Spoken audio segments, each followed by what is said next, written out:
The galaxy had long underestimated humans. Among the countless advanced alien civilizations, humans were considered minor, almost primitive. Their fleets were small, their planets unremarkable, and their technology, by most alien standards, outdated. To the galaxy at large, humans were harmless, quaint, and almost amusing. At the Interstellar Council, representatives from dozens of civilizations gathered, discussing trade, diplomacy, and the occasional territorial dispute. The aliens spoke of humans with a mixture of amusement and disdain. "They still send only 24 ships to patrol the outer rim?" a winged diplomat asked, his translucent wings fluttering in disbelief. "Pathetic. They call themselves explorers," another alien replied.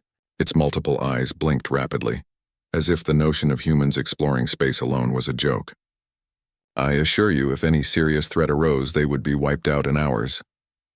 Meanwhile, on Earth, the humans continued their daily routines, completely aware of the whispers in distant star systems. But the galaxy's mockery only fueled their secret projects. For decades, humans had been building something no alien could imagine: planet-sized warships. These were not mere vessels. Each ship looked like an ordinary planet from the outside, complete with mountains, oceans, and forests. Inside, however, were vast interiors filled with advanced technology. Fleets of smaller ships, automated defense systems, energy shields, and command centers large enough to accommodate millions of crew members. It was the culmination of centuries of human ingenuity. They combined alien technology acquired through trade and salvage, quantum engineering, artificial intelligence, and pure human creativity. Every warship was a masterpiece, a silent giant waiting to awaken. On a distant human colony, a small alien scout ship drifted through the void, its sensors picking up strange energy patterns. Commander Thrin, a senior alien officer, studied the readings with a frown. "This is unusual," Thrin muttered. "These readings suggest a power output far beyond what humans should be capable of." He quickly transmitted the data to the Galactic Intelligence Council, expecting them to investigate. But most of the council members laughed. "Humans?" one of them said. "Impossible. They have nothing. This must be a sensor error." Despite the skepticism, the council decided to send a small reconnaissance fleet just to be safe.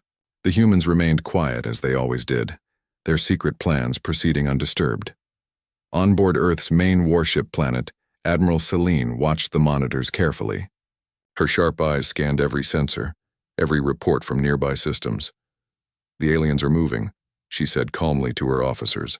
"Their fleet will arrive soon. It's time." Her voice was steady, but excitement gleamed in her eyes. For decades, humans had trained for this moment, not to conquer the galaxy, but to reveal the truth. Humanity could not be underestimated. The first signs of the human warship's activation were subtle. Energy pulses rippled across the planet's surface, disrupting communications in nearby star systems. The alien fleet, still light years away, noticed strange anomalies in their long-range sensors. "What is happening?" Commander Thrin demanded. "That planet. It's emitting more energy than an entire fleet." The aliens scrambled to respond, sending probes analyzing every signal. Meanwhile, humans aboard hidden command centers moved with quiet efficiency. Their fleets were ready. Every ship, every system, every tactical plan had been rehearsed thousands of times in simulations. Hours passed. The alien fleet neared the human colony, expecting to see a small, unprepared world. Instead, they found the planet seemingly normal, with no indication of the colossal warship hidden within. Admiral Celine watched as the lead alien ship approached the planet's surface. She activated the primary systems. Slowly, almost imperceptibly at first, the planet began to shift. Mountains rearranged. Cities inside the crust came alive with lights, and massive energy shields powered up around its surface. On board the alien flagship, Thrin's sensors went haywire. "This cannot be. It's a planet. It's moving," Thrin shouted. But the human warship remained calm, silent, waiting for the right moment. Inside the human planet, billions of humans worked tirelessly. They weren't just soldiers. They were engineers, pilots, and scientists, all operating in perfect coordination. Every subsystem of the planet-sized warship responded instantly to commands. Automated drones launched silently, patrolling the surrounding space. Defense turrets, invisible to alien sensors, primed themselves. The aliens had never seen such efficiency, such control. They had assumed that humans could never manage even a single capital ship properly, let alone a planet-sized fleet.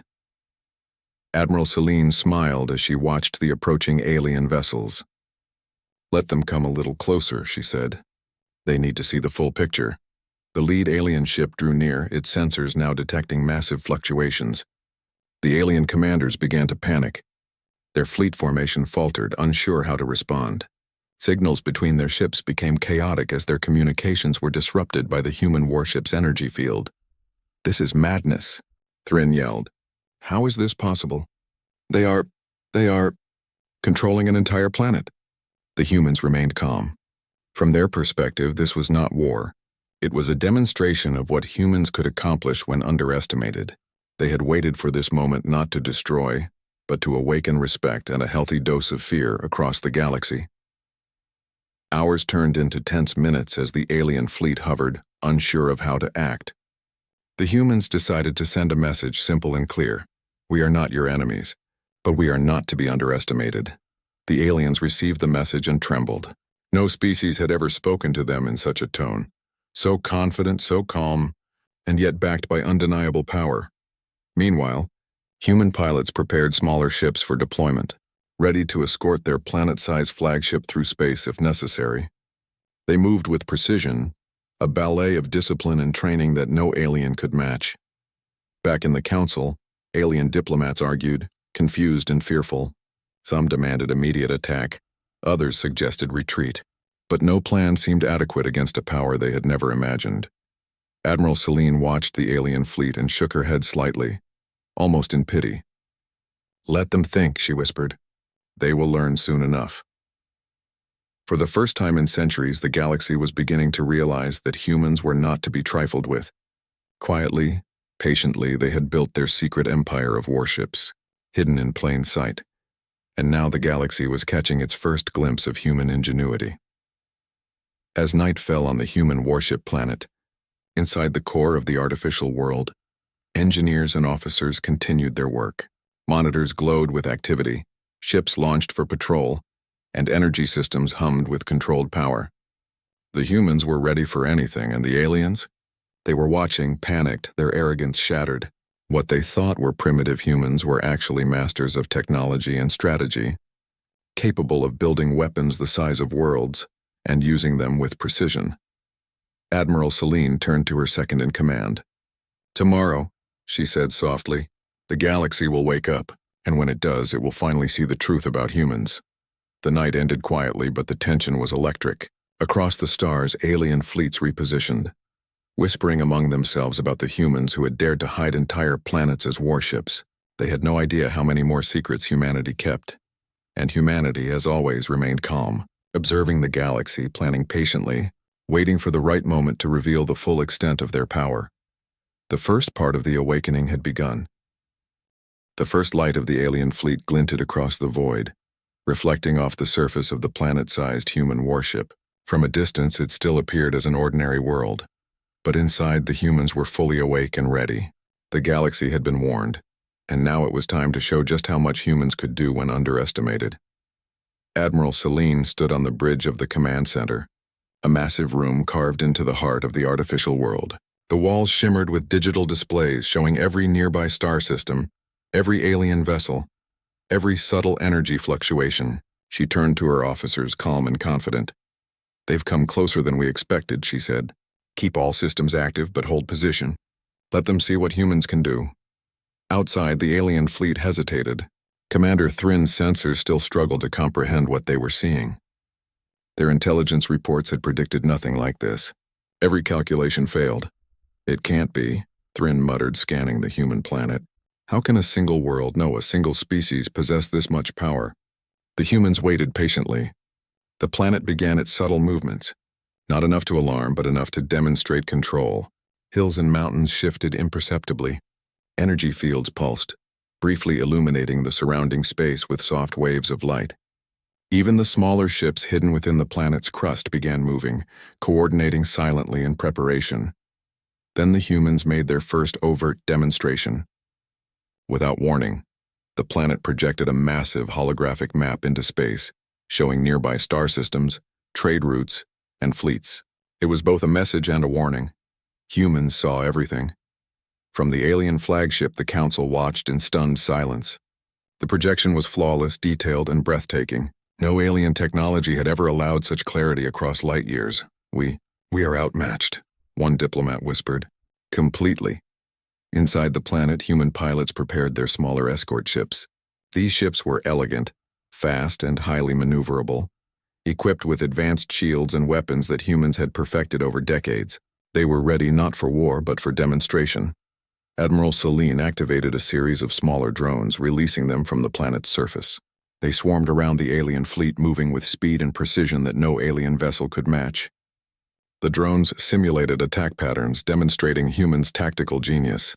Thrin's fleet panicked. Every maneuver they attempted was anticipated, countered, and neutralized, not by destruction but by control. The humans had prepared for this moment, and their discipline was unmatched. Finally, the humans sent a message, projected through the holographic system. It was calm, confident, and impossible to ignore. We do not wish for conflict, but we are not to be underestimated. Humanity has learned, built, and prepared while the galaxy laughed. You are witnessing only a fraction of our capabilities. Treat us with respect or face consequences you cannot imagine. The aliens were silent. For the first time in galactic history, they realized that their assumptions about humanity were completely wrong. Their arrogance had blinded them. They had believed humans were weak, but they were not. Humans were careful, patient, and brilliant. Commander Thrin took a deep breath. "Admiral, what are we to do?" he asked. "We cannot attack. We cannot retreat. They are perfect." Celine, observing the alien fleet, smiled faintly. "Do not attack," she whispered. "Let them see themselves. Let them understand humans are not to be underestimated." The alien fleet slowly attempted communication again, this time with caution. They asked questions, tested boundaries, and tried to understand the scale of human power. Every answer only reinforced one truth: humans were far ahead of what anyone had imagined. Across the galaxy, news of the humans' planet-sized warship began to spread. Reports came from every system. Humans have hidden warships in planets. Their fleets are unmatched. They see everything. The reaction was awe, fear, and respect. For centuries, humans had been underestimated, mocked, and dismissed. Now the galaxy had to reconsider. Meanwhile, inside the human planet, preparations continued. Celine and her officers reviewed the drones, the smaller ships, and the planet's defensive systems. Everything functioned perfectly. The humans had built their empire of warships not for aggression, but for deterrence and demonstration. "The galaxy will remember this," Celine said softly. "They will know what humans can do. And this is only the beginning." The alien fleet attempted another maneuver, this time to retreat. But even as they withdrew, the humans maintained a watchful eye. No human vessel fired a weapon, yet the aliens felt the presence of overwhelming power. The humans had accomplished something remarkable. They had asserted dominance without a single shot. Thrin's voice came over the comms, hesitant and full of awe. "Humans, you have changed the galaxy. No one can claim you are weak. No one can pretend to understand your capabilities. We are humbled." Celine nodded silently. She did not celebrate. Humanity had achieved something far greater than victory in battle. They had achieved recognition, respect, and the assurance that the galaxy would never again overlook them. In the following weeks, humans began to reveal more of their hidden capabilities. Small, carefully selected councils from alien civilizations were invited to see the interiors of these planet-sized warships. They were shown the fleets, the technology, the automated systems, and the intelligence networks humans had developed. Every demonstration reinforced the same lesson. Humans were patient, intelligent, and extraordinarily capable. They had built wonders while the galaxy laughed. Their ingenuity was unmatched. Diplomatic relations shifted. Aliens who once scoffed at humans now sought alliances, treaties, and partnerships. The humans had demonstrated power and restraint, earning both respect and admiration. Yet despite the newfound recognition, humans remained careful. The planet-sized warships returned to their disguised, inactive states. From the outside, they looked like ordinary planets once more. The galaxy had been awakened to humanity's true potential, but humans continued to work quietly. preparing for the future without arrogance or unnecessary conflict. Admiral Celine walked along the command corridor, observing officers, coordinating and reviewing data. She paused, looking out at the stars. Across the galaxy, civilizations were adjusting their understanding of humans. The galaxy had changed overnight, and humanity had done it with intelligence, patience, and foresight. "This is only the beginning," she said to herself. "The galaxy now knows humans are special, but we have so much more to show." In the distance, alien fleets repositioned cautiously. No one knew exactly how many hidden human warships existed, or what else humanity had prepared. The galaxy had been caught off guard completely, and the humans had done it without bloodshed, without aggression, and without ever revealing the full extent of their power. Inside the human planet, systems hummed quietly. Pilots trained, engineers worked, and command officers monitored every star system. Humanity had achieved the impossible. They had turned underestimation into strength, surprise into respect, and secrecy into a galactic legend. The aliens could only watch and learn. They had underestimated humans for centuries, and now they knew. Humans were not only clever, resourceful, and resilient.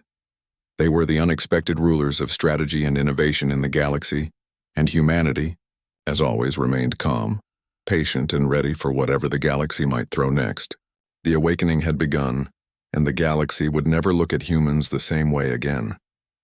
As night fell across the human planet, Admiral Celine stood at the observation deck, gazing at the stars. A faint smile crossed her face. The galaxy had finally learned the truth.